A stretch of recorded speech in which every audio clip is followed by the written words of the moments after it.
Salam hörmətli izləyicilər, hörmətli riyaziyyat müəllimləri, hər birinizə xoş gördük.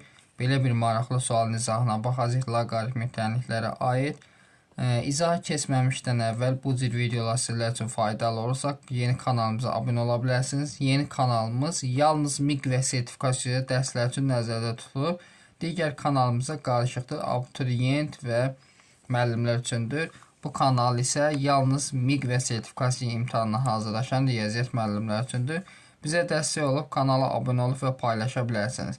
Həmçinin onlayn dərslərimizə qoşula bilərsiniz. 051 552 1577 nömrəsini WhatsApp-na yaza bilərsiniz.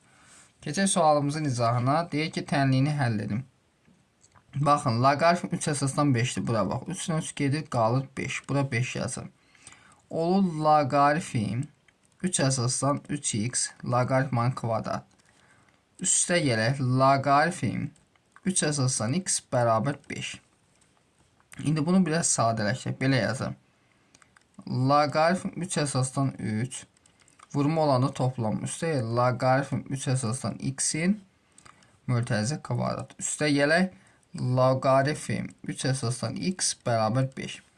İndi biz loqaritm 3 əsasdan x-ə bir dənə t əvəzləməsi desək, bu 1 verir bizə.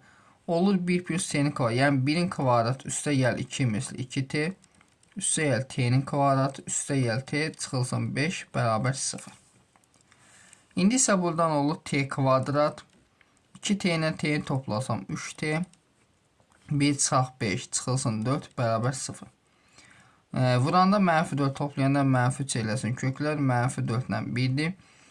Loqaritm 3 əsasdan x bərabər olsa mənfi 4-də. Buradan x-i 1 bərabər 3 üstü mənfi 4, 81-də 1 və loqaritm 3 əsasdan x2 bərabər olsa 1-ə, x2 bərabər 3 üstü 1, 3.